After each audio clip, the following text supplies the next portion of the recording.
네, 이어서 마켓 이슈 분석 확인해 보도록 하겠습니다. 최근에 유가 하락세가 두드러지고 있습니다. 6년 내 최저치를 기록하는 모습인데요. 이런 상황에서 증권사들에서는 재고 관리에 유념해야 한다라는 의견도 나오고 있습니다. 네, 근데 간밤에 오펙에서 중국이나 중동을 중심으로 한 수요 회복이 있을 것이다라는 발언이 나왔음에도 불구하고 유가가 큰 폭으로 내리면서 시장의 충격은 더욱더 확대가 되고 있습니다. 아무래도 수요 회복보다는 공급 과다에 대한 우려가 더욱더 크게 불거지고 있는 상황인데요. 형 어떻게 전망하면 좋을지 오늘도 MTN의 김정은 연구위원 모시고 이야기 나눠보도록 하겠습니다. 위원님. 네, 유가는 정확하게 얼마 갈지 아무도 모른다가 일단 드리고 싶은 답이고요. 네. 그런데 이제 전체적인 추이를 놓고 봤을 때 지금 공급 증가를 말씀해 주셨잖아요. 이런 공급 증가 어떤 영향을 나올지 한번 점검해 보도록 하겠습니다. 먼저 준비된 그림을 보시면 미국 동부는 지금 말 그대로 목에 차 있다라고 볼 수 있습니다. 추가적으로 쌓을 수 있는 재고량이 없고요. 중부도 마찬가지고요. 서부 쪽에 그나마 조금 여유가 있습니다만 이런 여유분도 금방 목에 찰 수 있다라는 분석이 나오고 있습니다. 그럼 뭐 하겠습니까? 더 이상 저장할 데가 없기 때문에 이제는 팔아야 되겠죠. 그런데 법상으로 못 팔기 때문에 지금 미국의 정유업계들은 엄청나게 로비를 하고 있습니다. 그래서 미국의 이제 의회 쪽이 만약에 허가를 해준다면 대규모로 이제 물량이 미국 밖으로 시장 밖으로도 쏟아져 나올 거라고 보고 있는 거고, 그러면 유가가 이제 추가적으로 충격을 받지 않겠느냐라고 시나리오를 짜고 있는 거죠. 이런 것들을 염두에 두었기 때문인지 최근에 서부 텍사스산 중진류 4월물 선물을 보시면 거래가 급증하는 양상과 함께 추가적으로 가격이 하락하고 있습니다. 현물이 아니라 선물 쪽에서의 거래 증가가 나타나고 있다는 건 이게 매수인지 매도인지 모르지만 어쨌든 한쪽으로 포지션이 쏠리고 급증하고 있다는 것을 의미하고 있는 것이기 때문에 아직까지는 변동성 증가 요인으로 좀 봐야 될 것 같고요. 또 하나 이제 우리가 이제 생각하고 있는 게 뭐냐면 북미의 리그, 즉 이 원유 시추 설비가 줄어들고 있기 때문에 결국 하반기에 가서는 유가가 반등하는 게 아니냐라는 시나리오를 짜고 있는데요. 만약에 미국이 바깥으로 물량을 쏟아버리면 실제적으로 미국 내부적으로 리익이 줄었지만 이 리익이 줄어든 만큼 유가가 반등하지 않을 수도 있다라는 거죠. 그러니까 리익이 줄었다고 해서 지금 유가가 하반기에 오른다라고 단순하게 생각하고 있는 건데, 이 리그가 줄어든 것과 상관없이 해외 쪽에서의 수요가 증가하고 이런 식으로 움직이게 되면 의외로 이제 다른 쪽에서 계속 과잉 생산을 해냄으로써 전체적으로 이제 유가의 반등 추이를 막을 수 있는 그런 변수들이 있기 때문에 유가의 방향성 자체는 아직은 아래쪽이다라고 보시는 게 좀 맞지 않나라고 보고 있습니다. 네, 그렇다면 유가에 민감하게 반응하고 있는 관련 종목들의 흐름도 좀 봐야 될 것 같아요. 맞습니다. 조선과 화학, 정유업종 그리고 건설업종까지도 민감하게 반응하기 때문에 대응 전략을 세워봐야겠죠. 어떻게 전략 세워보면 좋을까요? 이들 업종은 결국 유가가 핵심이거든요. 유가가 어떤 방향으로 가느냐에 따라서 실적 추이가 많이 저될 수밖에 없는데요. 유가의 지금 방향성 자체 그리고 저점 자체를 추정하는데 물음표라는 거죠. 이게 유가가 얼마 갈지 모르는데 실적을 어떻게 추정하겠습니까? 그러니까 지금 나오는 증권사들의 리포트는 이제 어느 정도 유가가 이 정도 될 거다라고 고정시켜 놓고 실적을 추정해 놓은 건데 이걸 믿을 수 없다라는 거죠. 그러면 이들 종목에 대한 투자 전략은 딱 한 가지입니다.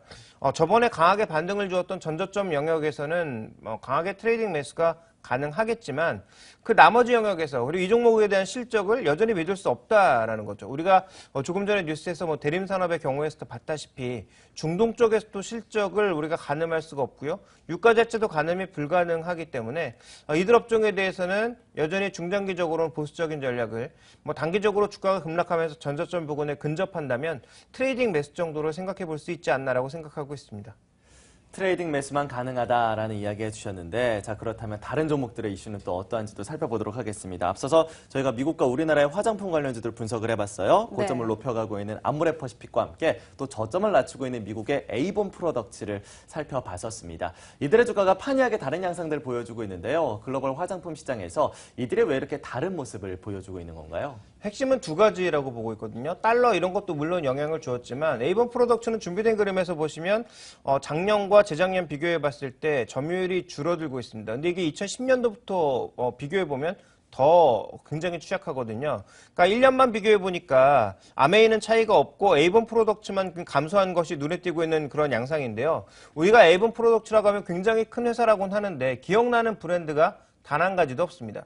글로벌 브랜드라고 하기엔 뭔가 조금 밋밋한 것 같고요. 또 하나 중요한 건 이게 2010년도에는 거의 지금의 2배 가까이 됐었다라는 거죠. 이런 점유율이 계속 해가 가면 갈수록 줄어들고 있기 때문에 주가도 춤을 추고 있다, 아래로 춤을 추고 있다라고 봐야 될 것 같고요. 최근에 낙폭은 더 크게 발생하고 있다라고 봐야 됩니다. 그래서 이 종목 같은 경우에는 가장 중요한 두 가지, 환율 효과도 있지만 실제적으로는 제가 보기엔 브랜드력의 부족 때문에 나타난 현상이고, 실제로 글로벌 시장, 러시아나 이런 쪽에서 돈을 벌면서 브랜드력이 없는 걸 버리고 있고 오히려 브랜드력이 있는 걸 찾고 있다라는 거죠. 그러면서 나타난 현상이 뭐냐? 실제적으로 지금 보시면 로레알 같은 종목군들의 신고가가 계속 발생하고 있다라는 겁니다. 그러니까 우리나라 아모레퍼시픽은 뭐 중국의 효과라고 보여지지만 로레알 같은 경우는 중국 효과와 더불어서 다른 여타 지역에서도 증가하고 있는 것이고요. 유니레버 같은 경우도 증가하고 있는 거죠.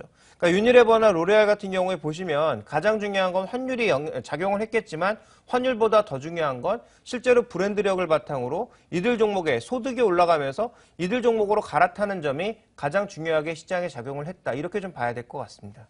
네, 그리고 국내 화장품 시장도 살펴봐야 될 텐데요. 주요 기업들 아직도 성장 스토리가 유효하다라고 보시나요? 네, 이게 결국은 이제 미국 쪽의 흐름과 마찬가지라고 보여지거든요. 미국 쪽에서도 브랜드력이 있는 회사, 그리고 이제 수출을 좀 늘려갈 수 있는 그런 회사들이 유명하다라고 볼 수가 있겠는데요.